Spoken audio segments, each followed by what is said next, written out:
Daniel, my name is Dempsey. I am a writer and a critic for Cinefied. It's a pleasure to be speaking with you today. How are you? I'm very well, thank you. Thank you for talking to me. No, thank you, man. You are a very talented filmmaker. Thank I you.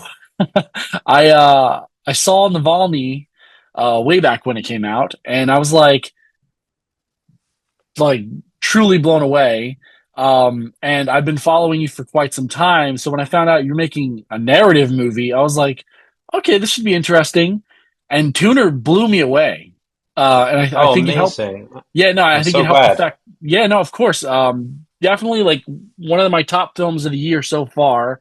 And that leads me to my first question is please explain to me how the same brain made these two movies and like the through line between how you went from one to the winning an Academy Award in the middle and then making another. Well, that's a great question, Dempsey, and I really appreciate all the nice things you said about following my career and your admiration for my movies. I think that Tuner is very much a response to the Navalny film. Winning the Oscar when you're 29 is really cool, but it's really scary and sort of a double-edged sword. And the way that I chose to cope with that is by doing something completely different. What is something that couldn't be more different than a geopolitical thriller about democracy and politics and spies and assassinations? How about like kind of a fun, cool thriller, jazzy heist movie about a piano tuner? And that was really the inception point, and what inspired the pivot. But it was always my lifelong dream to make a fiction film. I entered the filmmaking world not through journalism, like many of my documentary colleagues, but through cinema and my film heroes. So this was always my dream, and I just feel very lucky that I was able to try and do it. You did it with a capital D, okay, man. You rocked. This movie rocks. I'm not gonna lie. I already told like five people that they need to check it out.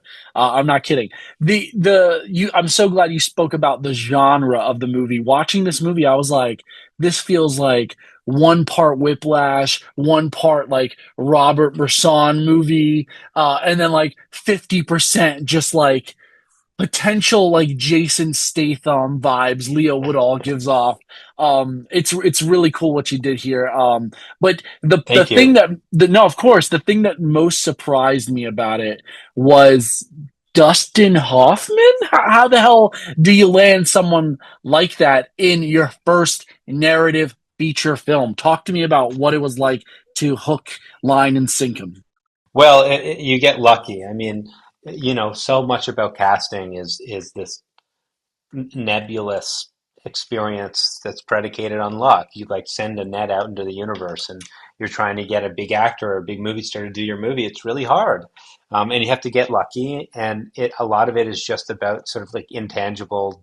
It sometimes feels like fate, like finding. There's this Yiddish expression called beshert, which is often attributed to like your true love. You have to find the one who's meant to be your true love for the movie. And in this case, I sent Dustin the script, and unbeknownst to me, when he was 15 years old, he wanted to be a jazz pianist. And so, here I had written this film about jazz and pianos, and this was one of the great passions of his life.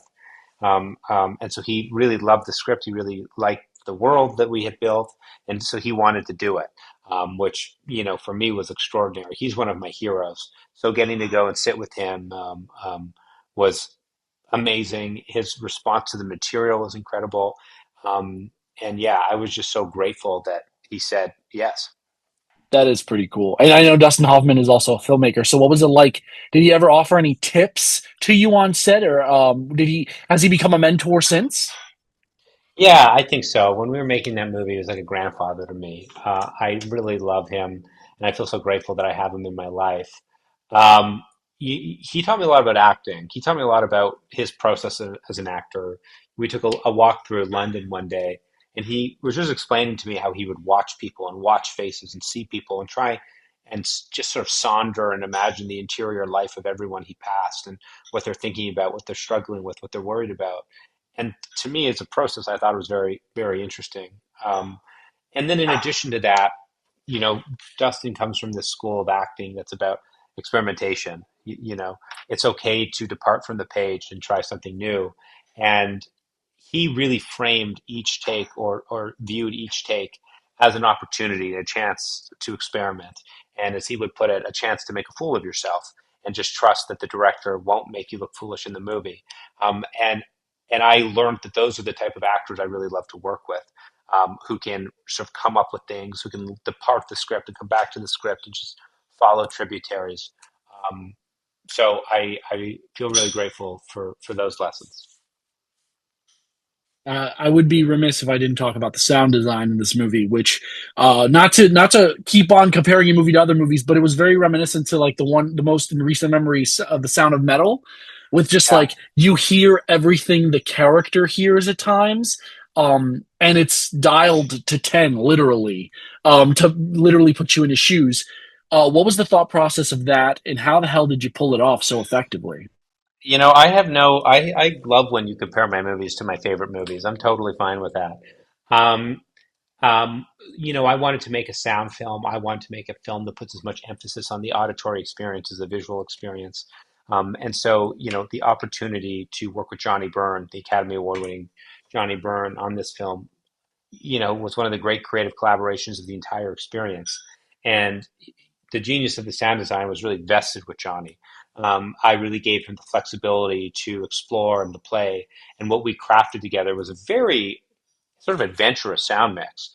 You're watching that movie in a theater with people, and they're trained by the time that the air horn comes out for the second time, people are going like this, waiting for it. And I think that that's sort of like visceral haptic experience where you are in the mind in a very visceral sense of the character is a really cool, sort of fun cinematic thing. And anytime that happens, I always really appreciate it, whether it's sound or silence, and it works either way. And you referenced in Sound of Metal, one of my all-time favorites. Um, so yeah, that's sort of how the sound design came to be philosophically and spiritually. And Johnny Byrne always says, you can close your eyes, you can't close your ears. And so every time I make a movie now, I'm thinking about the sound, I'm thinking about the world.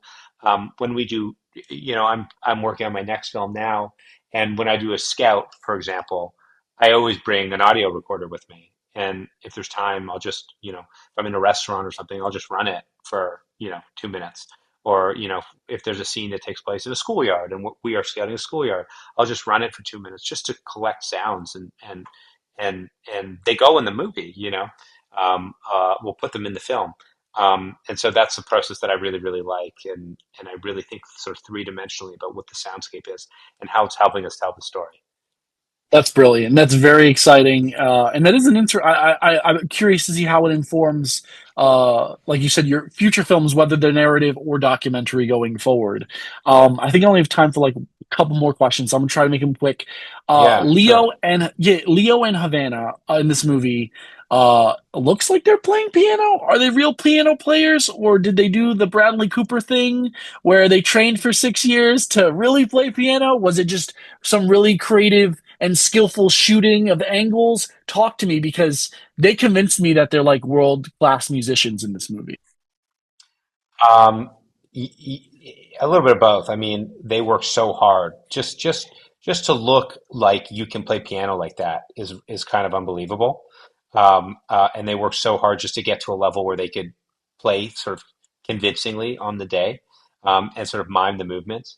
Havana had no piano when we started, and she could play that piece, which was kind of extraordinary. And when we shot that, big performance at the end of the movie, it was just unbelievable. It was extraordinary that what she had prepared and what she did. Um, so yeah, I was so drawn to how hard they worked, and it was amazing to see how far that they came with the piano. And Leo too. I didn't know how hard Leo was working until we showed up on the day, and he could sit there and play the piece. It was really impressive.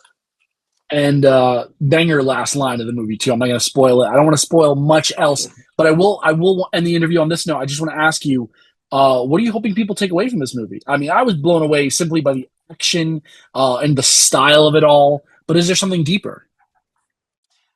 Yeah, I think the film's about like agency and deciding who we are in the world, and it's about rehabilitation in a sense. This is a kid who has lost something. He was this virtuoso, now he can't play anymore, and he's trying to work through the very basic question of like, who am I if I'm not a piano player? And that's really hard for someone who's vested their entire identity in that one thing.